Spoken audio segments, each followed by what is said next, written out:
Good morning, Mount Calvary Church and school students. Pastor Jonathan here again, and I'm glad to be able to communicate to you a little bit about our verses today in 1 Corinthians 14. Now, communication is so important in life. It's hard to do anything well without good communication.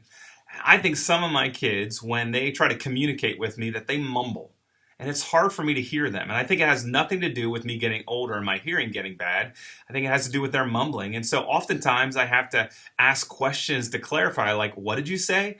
And sometimes I just give up listening because I can't hear them. And when it comes to communication of God's word, we don't want anyone to give up listening. We want them to hear it clearly. And so as we continue through 1 Corinthians 14, Paul is focused on communication. He's making a distinction between the gift of prophecy and the gift of tongues.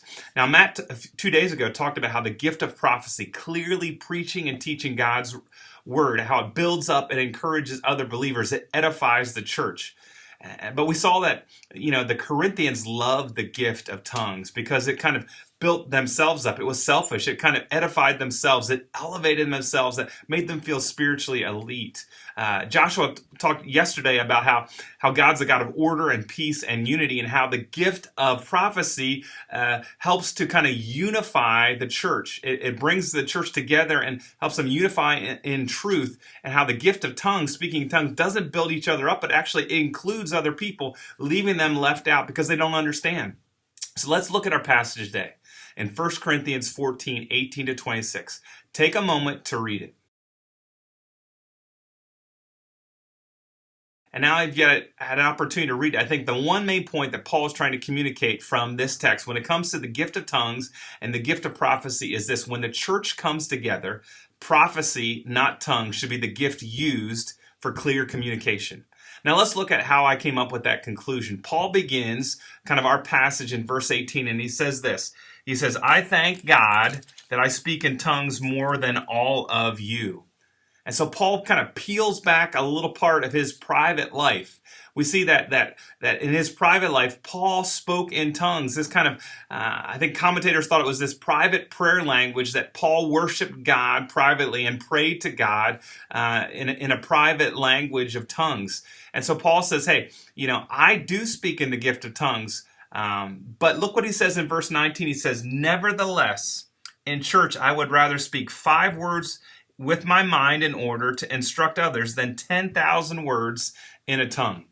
Paul is pretty clear when it comes to this. He says in church, when believers come and they're meeting together, Paul says 5 clear prophetic words are of greater value than 10,000 words in a strange tongue. Now, why does he say this? Why make this distinction? Well, I think he goes on and he explains it in verse 23. And he says, "If therefore the whole church comes together and all speak in tongues, and the outsiders or unbelievers enter, will they not say that you are out of your minds? But if all prophecy and an unbeliever or outsider enters, he is convicted by all. He is called to an account by all. The secrets of his heart are disclosed, and so falling on his face, he will worship God and declare that God is really among you." When believers come together and worship at church, they should focus on prophecy, clearly preaching and teaching the biblical truth that comes from God's word. And why is that? Paul gives a great example. He says, he says to the Corinthians, what happens when an unbeliever walks into your church?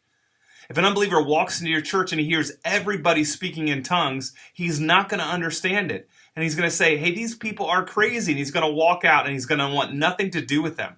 But Paul goes on to say, what if the church meets together and someone is clearly communicating God's truth?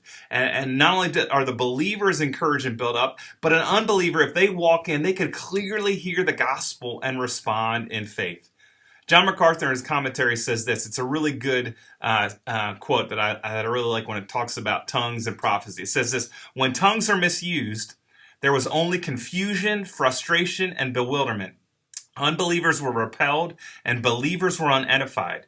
But prophecy edifies believers and evangelized unbelievers. God is honored and men are blessed when his word is clearly declared. Our desire should be that every service, everything we say or do in the Lord's name will cause people to say, God is certainly among us."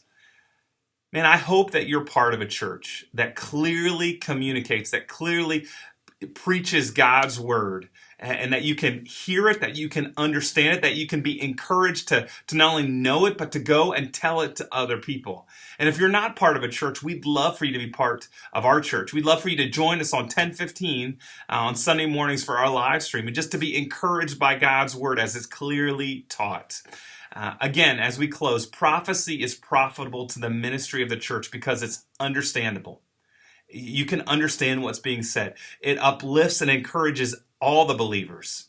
It unifies us all into the truth of God's word and clearly communicating what we believe and why we believe it. And it's useful ministry to unbelievers. And so the gift of prophecy is so important because it clearly communicates God's truth. And Paul says that is when the church comes together, that is what they should be focused on, clearly communicating God's truth.